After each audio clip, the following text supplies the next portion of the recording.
Welcome to the GSMC Car Podcast, the show that takes you on a journey to the automotive world. We talk about the latest news, from new makes and models to new technology to all of the must-have options available. Whether you're a fan of the old classics, love the latest models and technology, or have never met a vehicle you didn't want to work on, the GSMC Car Podcast has something for every car enthusiast.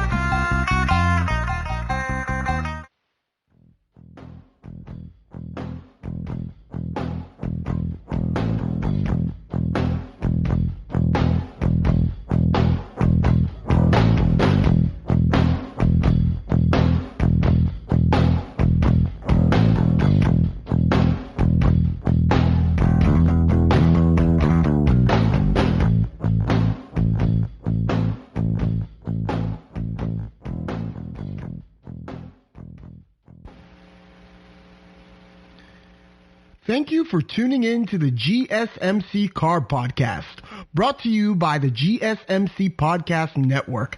I'm your host, David Lucy Mabel. Alrighty, folks. Today we're going to change it up for a bit. Instead of talking about a hot new car on the market, we'll be talking about an entire car brand. What car brand do you ask? Cadillac. That's right. The standard of the world. At least it used to be at some point. Today we're going to be talking about what happened to Cadillac.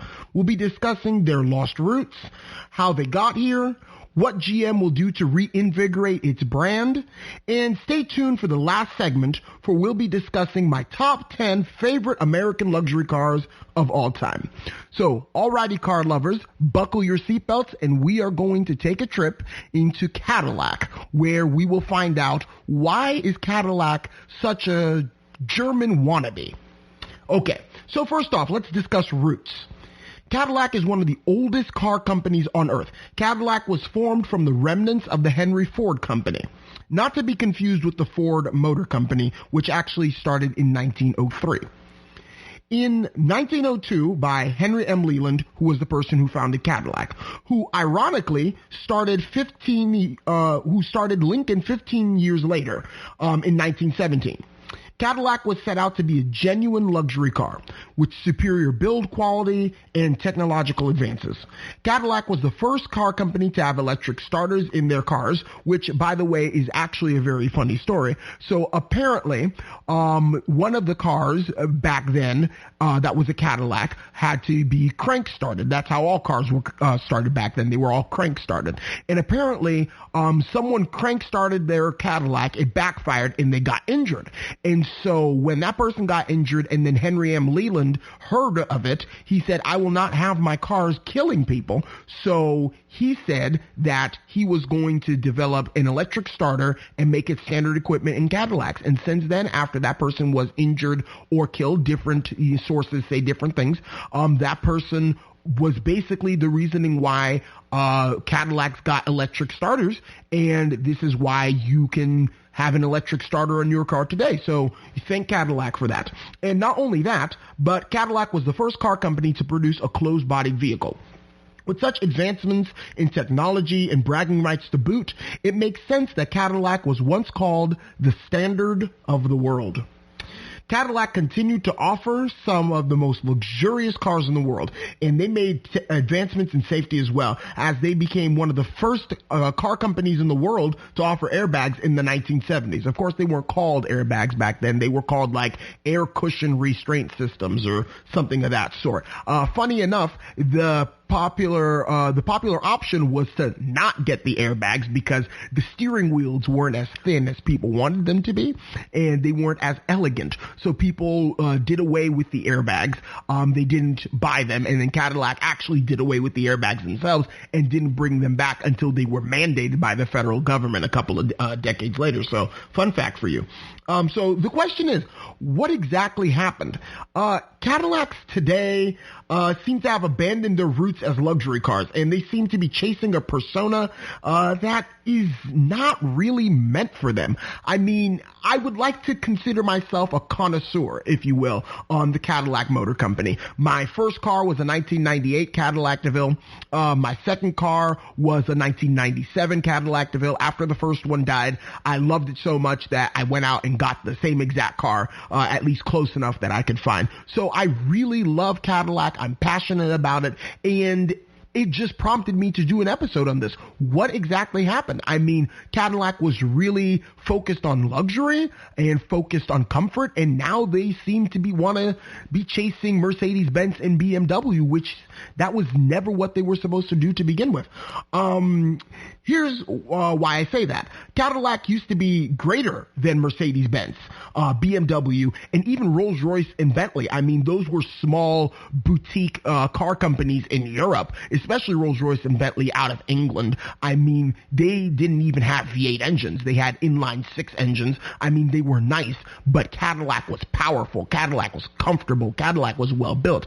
I mean, Rolls-Royce and Bentley, they were nice. They were made in England, and they were hand built, but they weren't as world class as Cadillac, if you will. And the same thing with the German car companies. I mean, the German car companies have always been well built and well engineered, but they weren't Cadillac. And you know, it just seems that for decades, people, Americans and people abroad, used to long to own a Cadillac one day. I mean, people would work their entire lives, folks, to own a Cadillac. I mean, GM purposely put Cadillac at the top of their lineup so that when people first started off, they can buy a Chevy, and then they could move up to a Pontiac, and then in Oakland, when Oakland used to be a thing. After Oakland, there was Oldsmobile. After Oldsmobile, there was Buick. After Buick, then there was LaSalle, which was like a baby Cadillac, and then there was Cadillac. Like, you know, the GM hierarchy was designed with Cadillac in mind as the top. And you know, people used to see that once you owned a Cadillac, you made it in life. Now Cadillac has forcibly become young and hip in a desperate attempt to compete against German luxury powerhouses. Cadillac has become sporty and is trying to offer both luxury and sport without fully committing to one or the other. I mean, I'm not saying that Cadillac is no longer a luxury car company. Cadillac is totally a luxury car company. And I'm not saying that some Cadillacs aren't sporty, but why does it have to be both? Why not choose one or the other and do that one super well and do the other one super well? I mean, Rolls-Royce has chosen to do luxury, and things like Maserati has chosen to do sport. Not to say that Maseratis aren't luxurious, but they're more sport-oriented, and that's how they've always been. So why is Cadillac trying to change their persona these days? So we'll find out, actually. When one thinks of American luxury brands as of late, one tends to think of Cadillac and Lincoln and maybe Chrysler. But the three have become very different in recent days. Cadillac, like I said before, is trying hard to be seen as sporty, and they are gaining some respect and notoriety in that field. I mean, the Cadillac V cars, I think the CTS V was like the fastest Cadillac ever made. It clocked at 200 miles per hour with the Blackwing V8 engine. I mean, it's ridiculous what Cadillacs can do nowadays. Lincoln has regained itself after just being thinly rebadged Fords for much of the 2000s. I mean, Lincoln has really stepped up its game along with Ford and has focused purely on traditional American luxury, which we will go into that later on in the podcast about what really defines American luxury. And Chrysler, well, Chrysler has been struggling to fit in for the past several decades. They can't seem to get their quality under control. They barely even qualify as luxury automobiles anymore. And you'll find that whenever I define it, I don't define Chrysler as a luxury car company. I describe Chrysler as more of a premium luxury, premium car brand instead of a luxury car brand, where it's near luxury but not quite. I mean, Chrysler has been really steadily going downhill since the imperial days of the 1970s. I mean, you had the bailout that they had to have in the 1980s. Lee Iacocca came in, introduced the K car, and pretty much every Chrysler product through the 80s was a K car variant. And then in 90s, they had this weird cab over design. I mean, Chrysler has... Anyway, moving on. We're talking about Cadillac in this episode, not Chrysler. So when it comes to traditional American luxury cars, Lincoln seems to be fully embracing that persona and leaving the others to play games. Notice how I didn't mention Buick, however. I did that on purpose. You see, Buick has always fit right underneath Cadillac in terms of the GM lineup, and above Oldsmobile when that was still a thing. They competed against Mercury when Mercury was still alive. Now that Cadillac has moved away from traditional luxury and Chrysler is floundering, what will Buick do?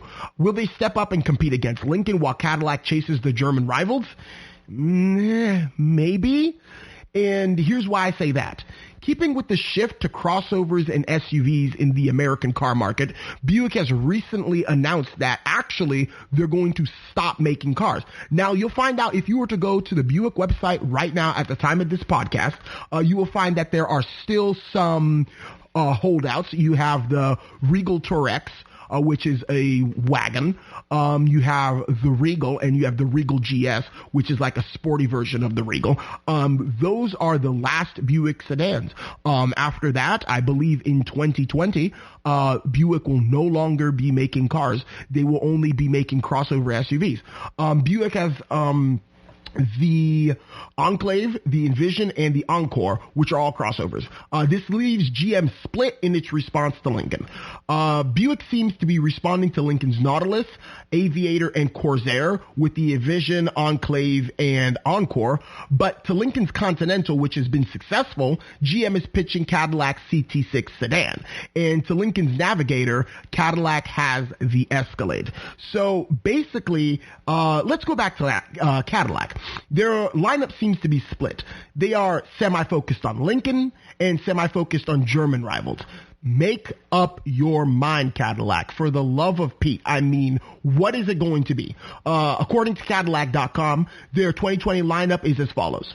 Crossover slash SUVs include the XT4, the XT5, the XT6, and the Escalade, which is a traditional full-size body-on-frame truck platform SUV like it's always been. Sedan offerings include the CT4, the CT5, and the CT6, all of which have a sport-oriented V variant. The crossovers seem to be more focused on rivals from Lincoln, which leaves the sedan being more focused on more sporty German rivals. Buick still has some sedan holdouts, like I mentioned earlier, Regal and Regal GS, which are both cheaper than Lincoln's MKZ. However, Cadillac, though, may be trying to offer an alternative to German rivals. They are still not there yet.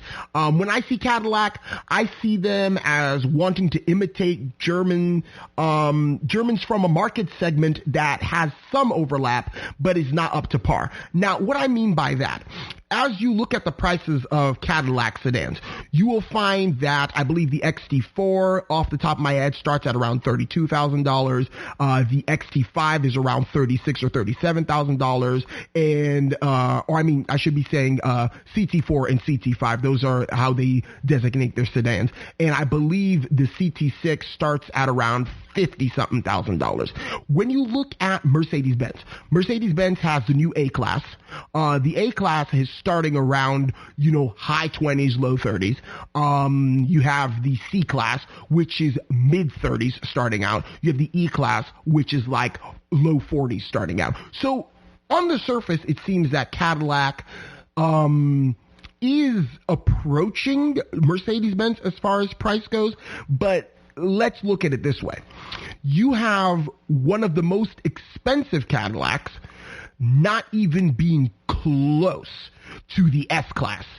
And that is the market segment that it fits into. By market segment, I mean class size, full size, luxury sedan. S-Class has always been a full-size luxury sedan, and the CT6 is now the full-size luxury sedan. So you see that there's some overlap. I mean, there are some Cadillacs that are just as expensive as a Mercedes-Benz, but you will find out that those Cadillacs are much higher up in the Cadillac lineup, and those Mercedes-Benzes that are close to Cadillac pricing are much lower in the Mercedes-Benz lineup. So there's some overlap there, but there's still a gap. There's still a chasm there that needs to be crossed. And we're going to try to see if Cadillac is able to do that. I mean, Cadillac was never really the company to go after German rivals until the past few decades.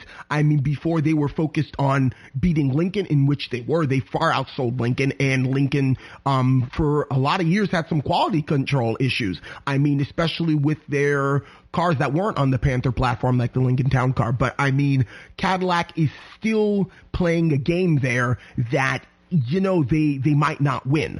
I mean, so we'll have to see how Cadillac got here in the first place. Why didn't Cadillac just continue to combat Lincoln? And you'll find that out in the next the next segment. So stay tuned for the next segment, in which I discuss how Cadillac got here in the first place. And be sure to stick around to the end, where I tell you my top 10 favorite American luxury cars of all time. So thank you, and stay tuned after the break.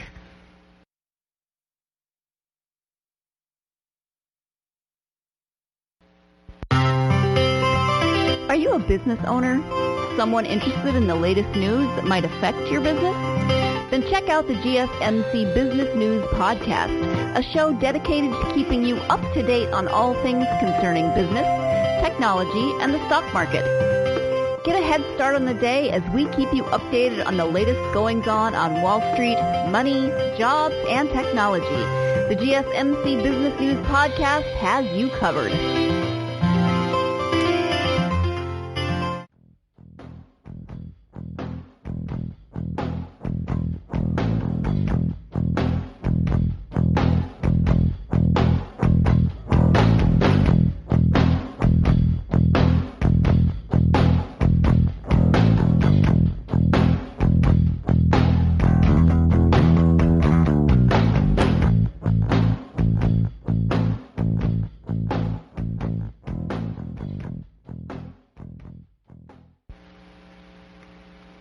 Okay, welcome back, folks. In the last segment before the break, we discussed how Cadillacs of today seem to have lost touch with the roots of Cadillacs of old. But now it's time to discuss how Cadillac got here in the first place. Just like I said before, Cadillac was once focused on premier, top-of-the-line luxury. Does anybody remember the days when a Cadillac Eldorado was one of the most expensive luxury cars on the face of the earth? I mean, when we were talking about the Cadillac Eldorado was a trim of the Cadillac Series 62, and it came as a convertible model that was introduced in 1953, if I'm not mistaken. I mean, at the time, a Cadillac Eldorado, I mean, bruh, a Cadillac Eldorado was the luxury car to have. Think of Rolls-Royce Wraith today. I mean, that was a Cadillac Eldorado back in the 1950s. I mean, those cars were, I kid you not, in today's money, nearly $100,000. I mean, that was a big deal to have a Cadillac Eldorado.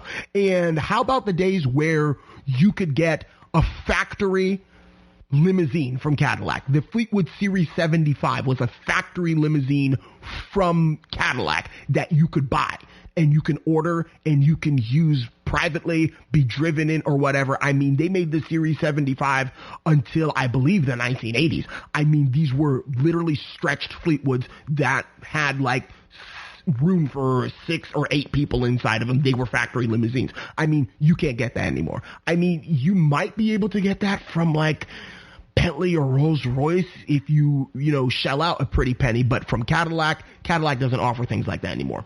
And how about the days that Cadillacs used to have coach built bodies? I mean, you would buy the chassis from Cadillac and then you would call up Fleetwood and have them, make a custom body for the car. Of course, nobody does that anymore, but that's just to show you how premium Cadillac used to be, how top of the line, how standard of the world they used to be. I mean, Buick is a near luxury car company. Buick never did things like that. But I mean, Cadillac Cadillac was once a huge deal, and now it's really been diluted into some German wannabe rivals. So we're going to try to find out, how did those days come to an end and what exactly happened? So there's lots to unpack here. I reckon that the Cadillac began to take a back seat during the 1970s, right around the time of the fuel crisis of 1973. You'll find actually that the fuel crisis had a major impact on American automotive history. I don't know if you remember, but in the last episode when I talked about the C8 Corvette, I mean, in Corvette's history, part of the reason why the C3 Corvette was so choked was because of the fuel crisis. So you'll find that the fuel crisis has so many things to do with so many different aspects of American car companies, and American car culture and American car history. Cadillacs, just like Lincolns and Imperials made by Chrysler, were very large, inefficient land yachts that were first and foremost focused on luxury and then focused on everything else. I mean, even Cadillacs from the 90s, you drive these cars and you're like driving your living room couch. This was the formula. It was the basic formula. I mean, make the car as comfortable as possible. You can turn these cars with one pinky, super over-assisted power steering. No thought was given to performance. No thought was given to driving characteristics or handling. It was simply luxury and comfort and straight line cruising speed down the boulevard. And that's what Cadillac was at the time, and that was what luxury meant. Cars like the 1966 Cadillac Fleetwood were nearly 20 feet long. I mean, these things were 227.5 inches long, which divided by 12 roughly equaled 18.9-ish feet. So about 19 feet. So rounded up, 20 feet long these cars were. I mean, you can't find a 20-foot long car anymore.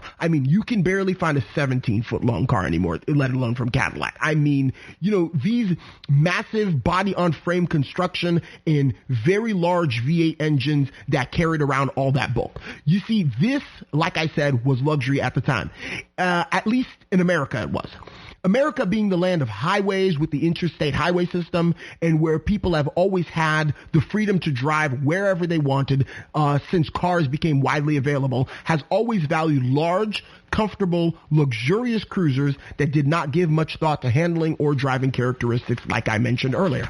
I mean, it's like the formula was simple. It was a large car with a boat-like ride and lots of chrome and space for typically 6 people. 3 up front, 3 up back, bench seat. I mean, you would slide across these bench seats as you drove before, you know, seatbelts were a thing. I mean, just imagine doing that today. Like, it was really a different era, and that's what people looked for. I mean, people worked their entire lives to get a car that you can cruise down the boulevard in, that was 20 feet long, that had pounds and pounds of chrome and slab sides, or back in the days where there was fins, you know, huge fins on the rear end. Again, these things were extravagant. This was the pinnacle of American automotive excess in those days. I mean, and then here comes the fuel crisis of 1973, like the big bad fuel crisis. Ooh, I've come to choke your engines. Blah, blah, blah. And so American car companies were scrambling to downsize, offer more efficient engines, and use any measure that they could to combat the fuel crisis. I mean, there were, you know, diesels being put into American cars because diesels were, you know, more efficient on fuel, and these diesels were big, heavy, and slow. I mean, you know, there was cylinder deactivation that Cadillac pioneered with their, like, you know, 8 to 6 to 4 cylinder engines, which let's just say was one of a long line of disasters waiting for Cadillac to happen. I mean, they were terribly unreliable. They didn't work because the technology just simply wasn't there yet for it to actually work properly. It took the largest luxury car companies a while to give in to the pressure, but they did. And the time finally came in the 1980s. And by that time, when they finally started doing it, it was already too late. they had already been pushed off their pedestal. I mean, Cadillac came out with the Seville, a mid-sized car aimed at combating German rivals in 1975. Cadillac wouldn't start downsizing their full-size cars until the mid-'80s. And, you know, Lincoln had the Versailles, but Lincoln, being as stubborn as Lincoln is, I mean, Lincoln continued with the Town Car and the Continental Mark series up until, holy smokes, into recent memory. I mean, like, the last Continental Mark series was, like, sold, I think, in the early 2000s, and the Town Car was just discontinued in 2011. I mean, Lincoln made almost no attempt, and notice how I said almost no attempt to even combat German car companies. I mean, that was just not Lincoln's prerogative. And honestly, that commands a certain level of respect. It's like they're not giving into the pressure. They're not giving into the changing times. This is what they've been doing for years, and this is what they will continue to do. It was a fight against the German offerings from BMW and Mercedes-Benz that would be fought in vain. You see, German cars of the era competed in price, but they were far different than the products that American car brands like Cadillac, Lincoln, and Imperial were offering. German cars were seen as sophisticated. They had more advanced technology, more advanced engineering, more efficient, they were more modern, and they were better built than American cars. I mean, just as a side note here, how many Mercedes-Benz diesels from this time period do you still see on the roads today? Tons. How many Cadillac diesels you see from this time period on the road today? Almost none. How many Cadillac cars you see from the 80s still on the road today? Almost none. I mean, that's just a testament to how well made these German cars were. I mean, it was genuinely a different sort of vehicle that America had never seen before. And whereas the older generation clung to what they knew, what their parents knew, big floaty American luxury land barges, I mean, the younger generation was looking, young professionals, other more quirky people, they were looking at what Europe had to offer, and they were like, ooh, I want that. This was hard for companies like Cadillac to combat, but they tried. And I'd say they even tried harder than everyone else. Let's look at what Chrysler and Lincoln and the others did. I mean, Chrysler began to go downhill, and they had to be bailed out, and they never really got into the fight against Germany. In fact, they would actually have a short-lived merger with Mercedes-Benz in the form of Daimler Chrysler in the future. So I guess Chrysler was thinking, if you can't beat them, join them. Lincoln stubbornly soldiered on and only half-heartedly tried to compete against German luxury. I mean, can we say quarter-heartedly? I mean, half is even a bit too generous for Lincoln. I mean, they had the Continental Mark VII. The Continental Mark VII was fundamentally different than the Continental Mark VI. I mean, it was unibody. It was aerodynamic.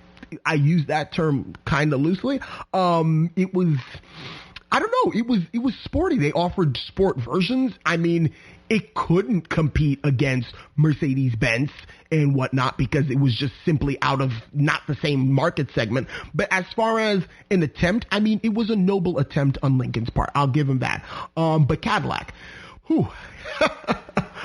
Oh my goodness, I gotta give Cadillac props for this. Cadillac floundered for a bit, but then they sprung into action.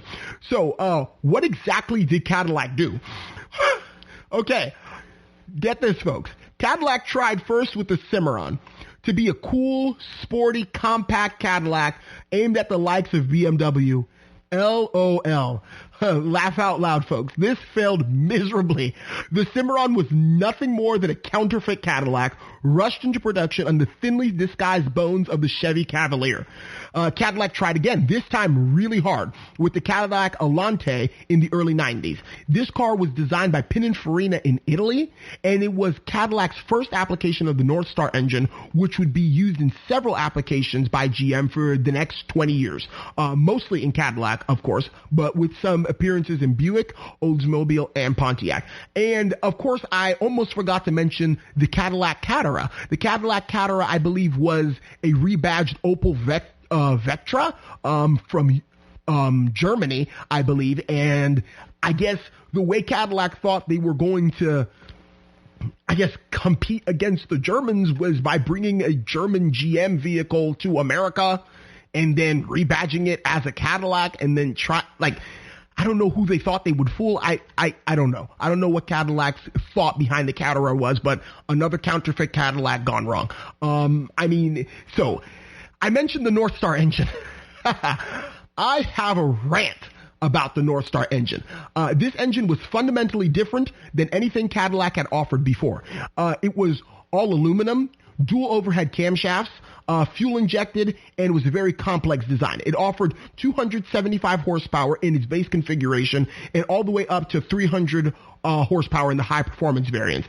Just as a comparison, the Ford modular V8 that was being used in the Panther platform for forever by Ford was, I believe, 205 horsepower. And those are what directly competed against Cadillacs. The North Star engine was high performance for the time. And if you drive a North Star today, it still has a bit of punch to it, even compared to, modern cars. So it was way ahead of its time. It was considered one of Ward's 10 best engines in 1997. Sounds great, right? Ha! Wrong. With all this technology, GM thought that it would be able to rival German cars with their complex engines. I find it ironic, though, because nearly all applications of the North Star were front-wheel drive. German luxury sedans were exclusively rear-wheel drive. The cars, along with the Avanti, that received the North Star were the DeVille and the Seville, which were both large front-wheel drive sedans. Even though the Seville came with the STS trim that had the 300 horsepower variant of the North Star, and the DeVille Concours also had it, these sedans could never offer comparable performance and handling characteristics to that of the German sedans like the BMW 7 Series and Mercedes-Benz S-Class. Not to mention, the North Star was plagued with reliabilities from the beginning too. The North Star, just a bit of insult to injury. The North Star head gaskets would blow.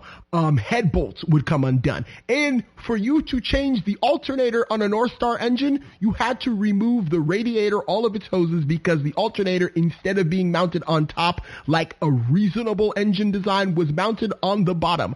I speak from personal experience. My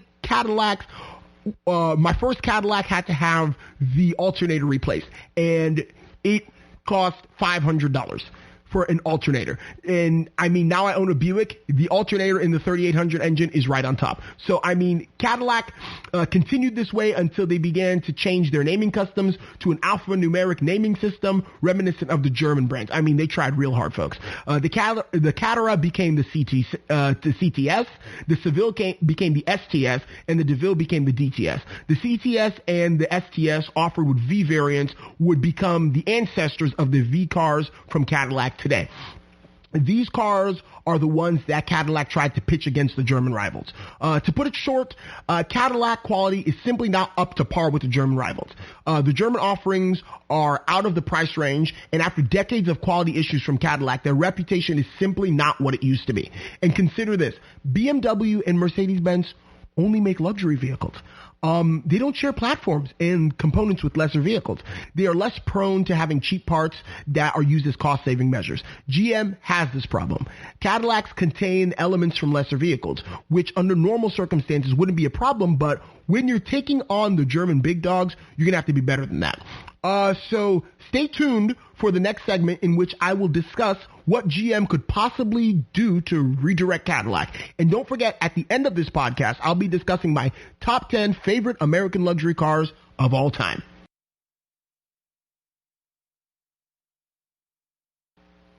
Tired of searching the vast jungle of podcasts? Now listen close and hear this out.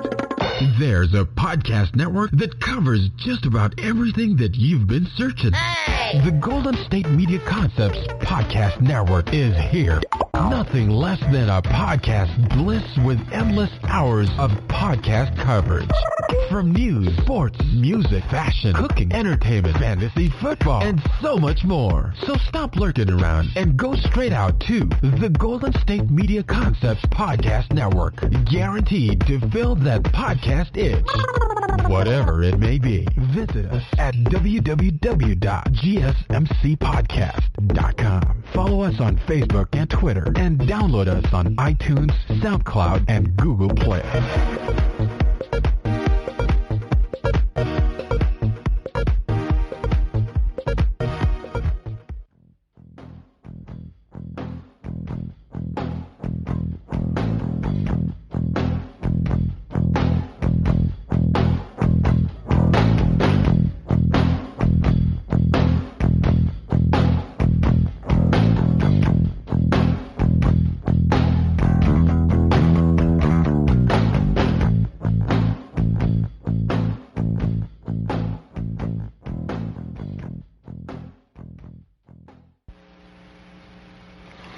Okay, welcome back, car lovers.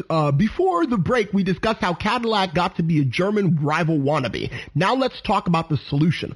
What should GM do? Okay. Before I say what should GM do, let's talk about luxury cars in general. Now, I remember discussing this with my dad because my dad really likes his Mercedes-Benz S-Class and his Mercedes-Benz E-Class. He has both of them.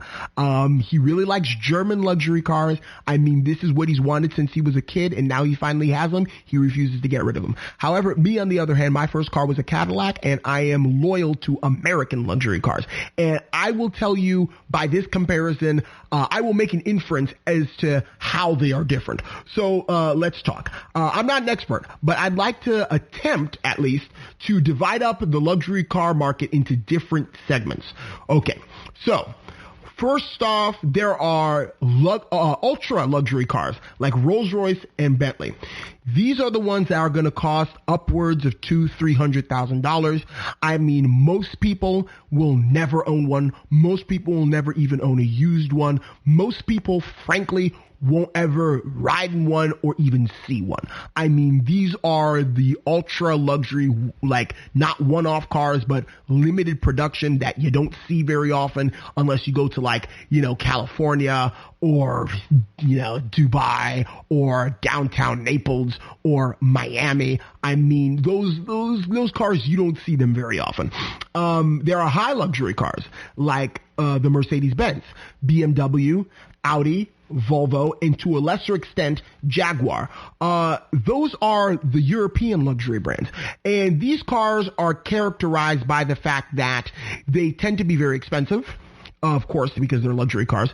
They tend to be offering the latest technology. They tend to depreciate very quickly. And those, when they depreciate, then middle class people can pick them up. I mean, those are the ones that you're going to be like, wow, that's an expensive car, but after you get a good job, you'll be able to afford a used one. They are typically very expensive to maintain. Parts are typically hard to come by here in the States because, I mean, they are not made in the United States. They're made in Europe and then shipped over in several cases. And, I mean, these cars are... Yeah, these cars are the European luxury brands. These are the high luxury brands. I mean, of course, Mercedes-Benz is higher luxury than Jaguar, but it all fits into that same general category. There are luxury cars like Cadillac, Lincoln, Acura, Infiniti, Lexus, and I will say Genesis. I mean, those are the cars that are characterized by the fact that they come from companies that don't only make luxury cars. They make other cars. For example, let me see here. You have Cadillac. Cadillac comes from GM. GM makes Buick. GM makes Chevy. GM makes GMC. Buick is not really a luxury car, as I will mention later. And Chevy is not luxury at all. Lincoln comes from Ford. Ford, obviously. Ford is not a luxury car. Acura comes from Honda. Hondas are not luxury cars. Infiniti comes from Nissan. Nissan are not luxury cars. Lexus come from Toyota. Toyota are not luxury cars unless you go to Japan, but that's a different story. Genesis comes from Hyundai and Kia. Kias aren't luxury cars, and neither are Hyundais. I mean, you might have some luxury offerings from Kia like the K900, but that's more of an oddball of new luxury cars that I'm not going to mention in this podcast. And there are premium cars, aka near luxury, like the Buick, Volkswagen, and Chrysler. And those are the ones that I say are nicer than your average car. I mean, Buick might actually be considered very nice, depending on what era you're looking at. Sometimes Buicks were just as nice as Cadillacs. I mean, sometimes Buicks were, like nowadays, not meant to be as nice as Cadillacs, but to be more of a nice car. Volkswagen is the same way. Volkswagen is the parent company of Audi. Volkswagen is more of the mainstream Audi, if you will. Those are the less luxurious versions, but they are nice cars. Chrysler, like I said, Chrysler's floundering. Chrysler used to be premium luxury automobiles on par with Cadillac, but now Chrysler's struggling, man. I mean, yeah, you'll find out that I'm not a huge fan of Chrysler. But of course, these categories aren't set in stone. Some of these brands have cars that float in other luxury segments, but this is a framework nonetheless. Now, notice how Cadillac falls into the luxury category. These cars tend to share components with lesser vehicles, like I said, and the European brands fall into the high luxury category. These offer the latest technology, premium price tags, very expensive to maintain, and they become attainable for a middle-class person once depreciation begins to take its toll. Cadillac is trying to make the leap, but it hasn't. Cadillac is having trouble differentiating itself from its GM roots in American luxury, which is distinct from European luxury. I mean, think of it. There was a time that Cadillac was only rivaled by American car companies. I mean, the American luxury car scene was a microcosm of sorts. I mean, they were a unique brand. They evolved differently from the European luxury cars. So now Cadillac has those roots. Those roots are still very evident. And now it's trying to make the jump. And man, Cadillac's been trying to make the jump for like 30 years now. And they're still not there. I mean, I would say they are closer now than ever, but they are still not there yet. The only luxury car brand that is coming close to offering a cheaper alternative to German rivals is Lexus. That's because Lexus's mission was that from the very start. I mean, think of it. Cadillac came out in 1902. And like I mentioned, Cadillac was pretty much unrivaled by foreign car companies for a long time. In the beginning, Cadillac had to worry about Lincoln, which I guess it still does. Cadillac had to worry about Chrysler and Imperial, which it doesn't really have to worry about that anymore because Imperial is not a thing anymore and Chrysler's floundering. It had to worry about Packard. Packard was an independent luxury automaker, but Packard was high luxury automobiles. Cadillac had to worry about who else? Duesenberg in those places back in like the early 20s. I mean, but nowadays Cadillac doesn't have to worry about those people anymore. Now Cadillac is beginning to worry about German cars, and Cadillac begun to worry about German cars rather late in its history. But Lexus, on the other hand, Toyota's been around for a long time, but Lexus, however, has only been around, it's 2020. Lexus has been around since 1989, so about 31 years. Lexus, from the very beginning, was designed to offer a cheaper alternative to German rivals. That's because Lexus's mission was to be more reliable than German luxury cars and to be more affordable. And they didn't have to scramble to stay relevant once Germany came bearing down their necks like Cadillac had to. I mean, by the time German luxury cars came to America, Cadillac was scrambling. Lexus didn't come on the scene until probably 5 to 10 years after Mercedes-Benz had begun to make a proper presence in America. Not to say that Mercedes-Benz was never offered in America, but they were never a threat to Cadillac, really. I mean, they became a threat in like the 80s. And, the Japanese saw this and they sprung into action and they were like, okay, we're going to make luxury cars. So, I mean, Toyota made Lexus, Honda birthed Acura, and Nissan birthed Infiniti, and they were trying. And Lexus, because of superior build quality from Toyota, I mean, those cars, even though they are cheaper, I would say are almost on par with the German luxury brands. I mean, in short, if GM wants to keep Cadillac from being a joke and a German wannabe, imitate Lexus and go after Lexus. I mean, Lexus is still, by my estimation at least, in this, sweet spot in the luxury car market. I mean, they are at the top of the luxury car market, nipping at the heels of the Germans, but they are not there yet. And Lexus is attainable.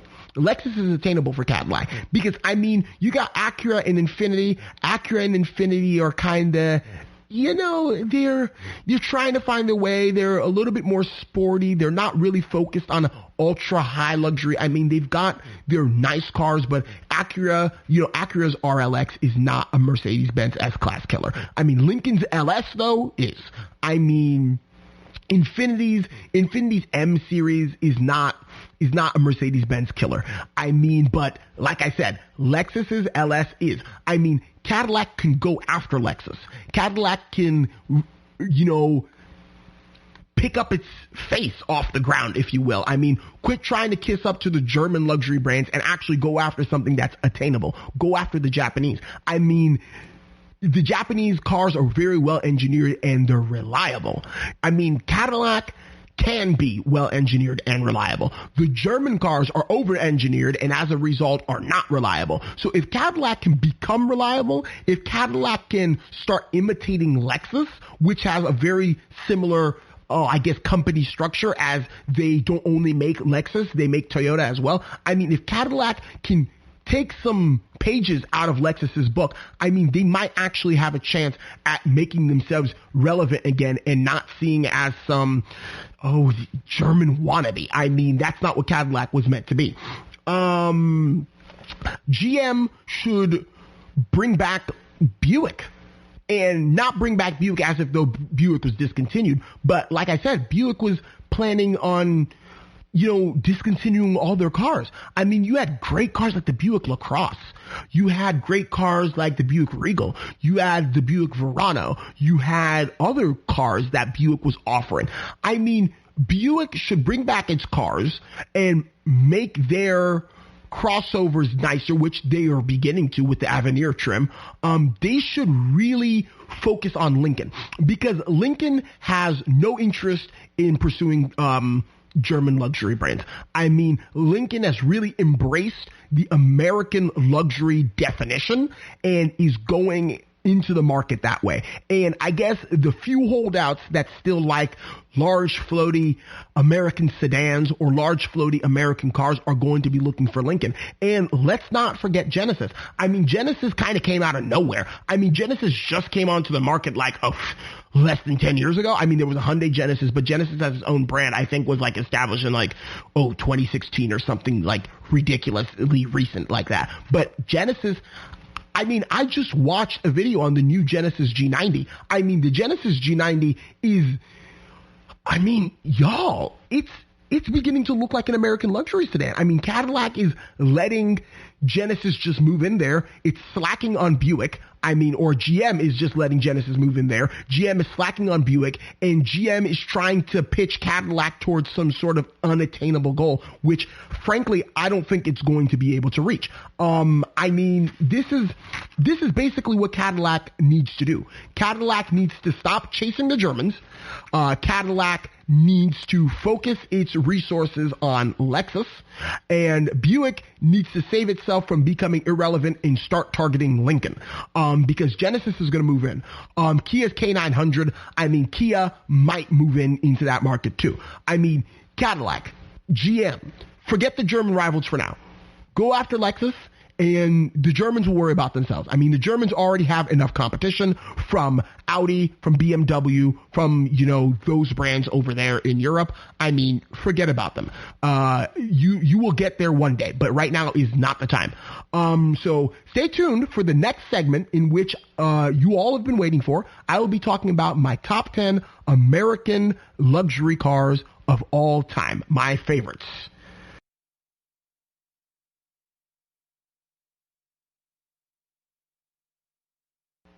Do you work in the world of marketing and advertising? Are you a media buyer or the owner of an agency? Have you been looking for a podcast to help stay on top of all the goings-on of those worlds? The GSMC Marketing News Podcast is dedicated to keeping you up to date on all things concerning marketing and advertising. Get the latest marketing news, from what major businesses have planned for the coming year, to the newest trends in advertising, from podcasts, digital and streaming, to the old standbys of radio, television, and billboards. The GSMC Marketing News Podcast has you covered, whether you're a marketing agent or a business trying to expand your brand.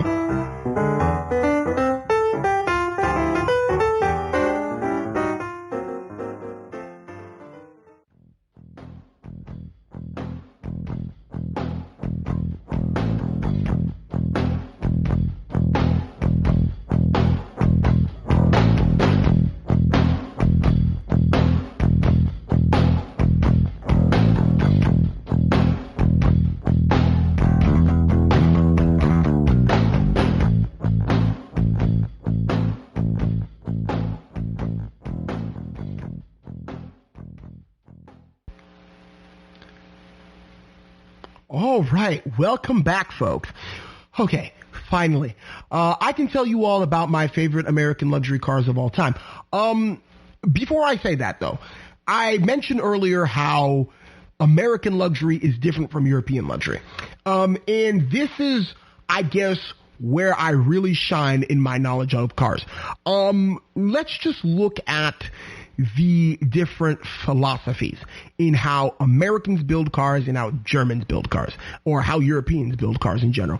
Americans build cars to be comfortable. Americans build cars to cruise well on our highways. Americans build cars to be accessible to the people. I mean, because we've got tons of people here. Everybody in America is going to need to own a car at some point. I mean, we build cars to be accessible, we build cars to be comfortable, and we build cars to be able to go long distances. I mean, that's what our car persona is in this country.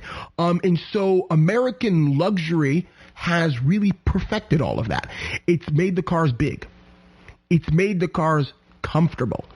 It's made the cars, able to hold up traveling at, speeds for long distances of time. I mean, the American luxury car is really the pinnacle of the American car philosophy.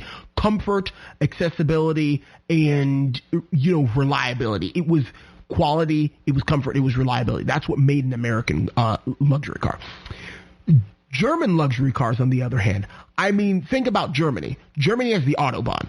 And I'm not just saying that, but really, think of it. You ever been inside of a Mercedes-Benz? A Mercedes-Benz, especially an S-Class. I've driven an S-Class before. I mean, the S-Class builds up speed in a way where you can't even tell it's building up speed. These cars, I've been in a BMW 3 Series, which is the entry-level BMW. I mean, it feels like a tank. All the German cars feel like tanks. I mean, they are meant to hold up at 100, 120, 150 miles per hour on the Autobahn for long periods of time. They are very well built, very well engineered, and perhaps a bit over-engineered. I mean, these cars are meant to last, and they are very, very finicky. I mean, these cars are engineered to a T. You ever seen a Mercedes-Benz cup holder? I mean, you press the button and the thing comes out and does a couple of flips and twirls and gymnastics before it finally turns into a cup holder. I mean, that's German luxury for you. German luxury has always been technology, engineering, build quality, speed, sport, handling. I mean, the German cars are not light and floaty like the American cars are. They were never meant to be. I mean, this is what makes the difference between American luxury and European luxury. I mean, I can go into different car companies and say how they did this, how they did that, what makes them better than the others. I mean, that's what I'm going to leave it at, though. American versus European luxury. And of course, there's Japanese luxury in there too, which, offers efficiency, offers reliability above all else. And maybe not the build quality, but as far as the reliability, I would say Japanese is reliability and efficiency, and the Japanese luxury car is the culmination of that Japanese philosophy on what a car should be, efficient and reliable. But moving on now to my top 10 favorite luxury American luxury cars of all time. So we're going to be starting out with the Oldsmobile Aurora. I know, that doesn't seem like a luxury car in the truest sense, but I've got my reasonings for putting this on here. I mean, the thing is, I didn't start appreciating the Oldsmobile Aurora until recently. I was doing some research one day on the North Star engine because I'm just a car geek. I mean, that's what I do. I want to know as much as I can about anything that I'm interested in as far as cars go. And I actually found out that there was an Aurora V8, which was derived from the North Star V8 that was put into the Oldsmobile Aurora. The Oldsmobile Aurora came with a V6 and a V8. And when I started doing research on the Oldsmobile Aurora, I mean, it was futuristic. It was round. It was sleek. I mean, I really liked it. And I kind of have a crush on this car in a sense. It's almost my guilty pleasure. Like, look, Oldsmobile failed. Oldsmobile went out of, production in 2004. Oldsmobile had its heyday with the Oldsmobile Curved Dash of 1903. And they were one of the best-selling cars in America in the early 1900s, but then it became stale. It became just rebadged GM cars. And then they come out with this Aurora. I mean, this was like, oh goodness, this was like Oldsmobile's last hurrah before it left the market. I mean, it was the Aurora, and it was beautiful. I mean, I loved it. I recognize that it's not everybody's cup of tea, but I thought it was awesome. So it definitely makes my list of my top 10 favorite American luxury cars. You have number 9, the Lincoln Mark 8. This one has a similar story to the Oldsmobile Aurora as far as how I came to appreciate it. I mean, I've always had an interest in American luxury cars. And actually, funny enough, I wanted to kind of tune my Buick. Because it has the supercharged 3800 engine, and I was looking for other luxury cars that shared engines with sportier cars. And actually, the Lincoln Mark 8 shares its engine with a Mustang of the time period, and I thought it was awesome. I've seen people on YouTube, put exhaust kits on these things, put superchargers on them, do other sorts of things. And I was like, wow, that is cool. I like that. So I was looking at the Lincoln Mark 8, and this was obviously part of the Lincoln Continental Mark series that ran for on and off for several years. And I really want a Lincoln Mark 8 LSC coupe. LSC stands for luxury sports coupe. I mean, I think it's awesome. And they're reliable. I mean, they had the dual overhead camshaft version of the Ford Modular V8.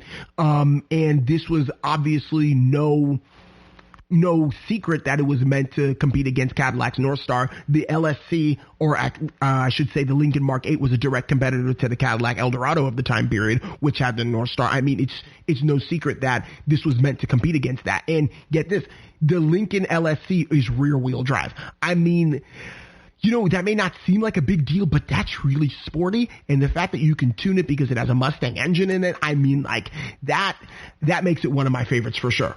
Number 8, the Studebaker Avanti.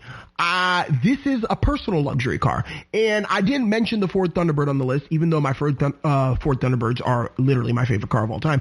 But I didn't mention them on the list, but I had to mention the Studebaker Avanti.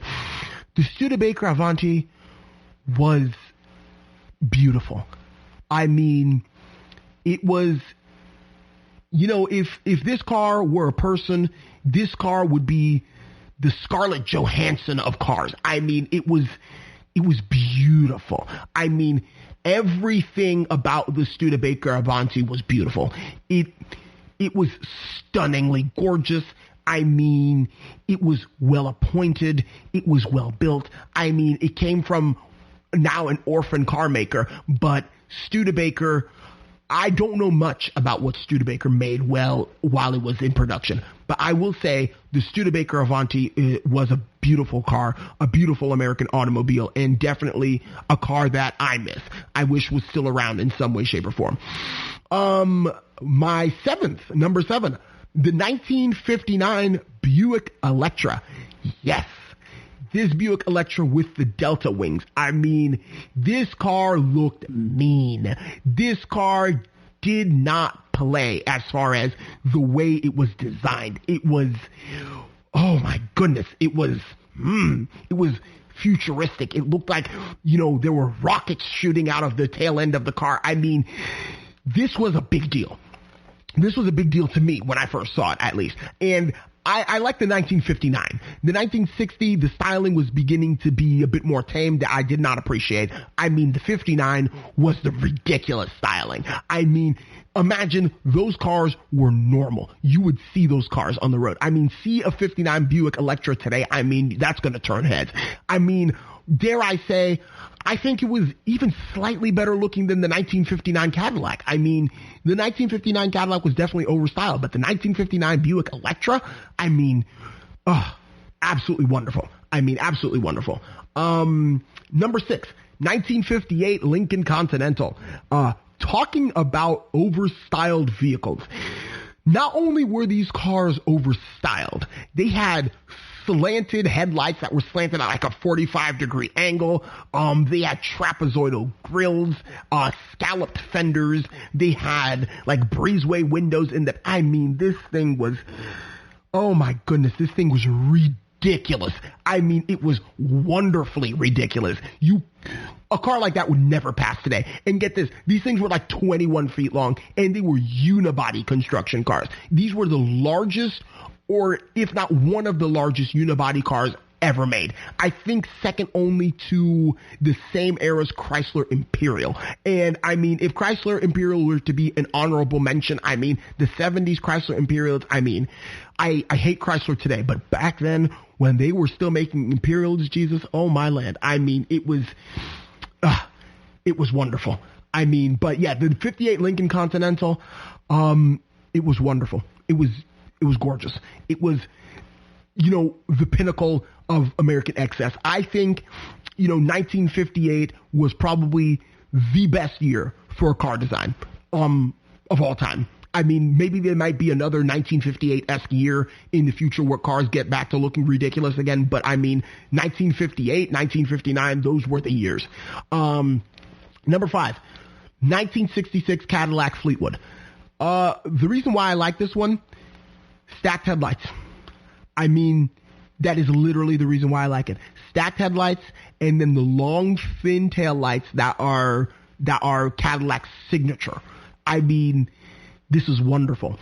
I know I say that a lot, but it was great. It was elegant. It was 19 feet long, and, you know, equipped with white wall tires and space for 6 people. I had a friend named Tiny back in high school that had a 67 Cadillac DeVille, which was not too far off from the 1966 Cadillac Fleetwood as far as styling goes. And these cars have a presence to them. I mean, the Cadillacs from the 70s were super boxy. Everything was square. I mean, I'm not a huge fan of those designs. I mean, I still love them. They're Cadillacs nonetheless. But I mean, this was the nice combination of, there was still remnants of fins, and it was still Cadillac. It was still large, but it was styled. It was stylistic. It wasn't just a bunch of squares tacked on together like the 70s were. The number 4, 1996 Buick Roadmaster Estate Wagon. This is the Cadillac of station wagons. Cadillac never made a full-size luxury wagon from the market back in the day. I mean, the first Cadillac market was the CTS wagon, I believe in like 2006 when it came out. And it was only produced, I think, until 2014 or 15. I mean, Cadillac, other than that, never offered a factory wagon. So I believe that, 1996 Buick Roadmaster Estate Wagon is the Cadillac of wagons.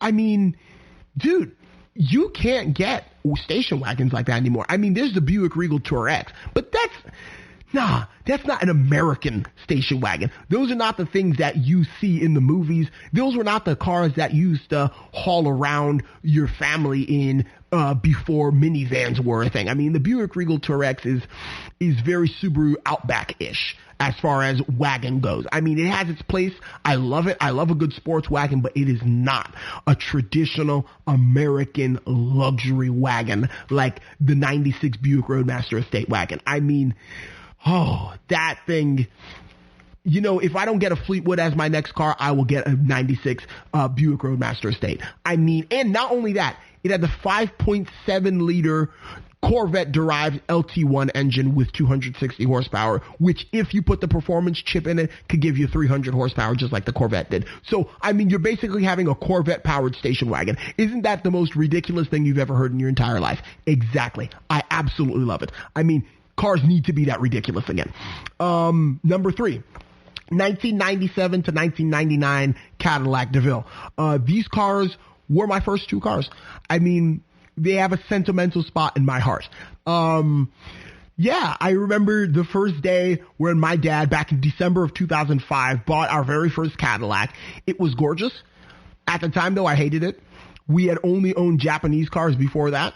We had a Nissan Altima. We had a Suzuki. We had some Nissan Sentras back when we used to live up north. But I didn't like it. And then as years went on, we started having memories in these cars, and I really began to learn more about cars and appreciate what it was. And then it became my first car that I learned how to drive in, and I got into my first car accident in. I mean, I love the 97 to 99 Cadillac DeVille. I mean, it is my favorite car to drive. I've driven my fair share of cars, and it is my favorite car to drive. Rides like a cloud. I love the styling. The styling is anachronistic. It's old. I know it is, and that's what I love about it, because it's not that old, but it looks old, which is great. And it was a very well-appointed automobile. I mean, I have no complaints. Even with the infamous North Star engine, I don't have any complaints, because my first one, was still going strong at 172,000 miles, and the only thing that led it to its grave was the fact that it got rear-ended.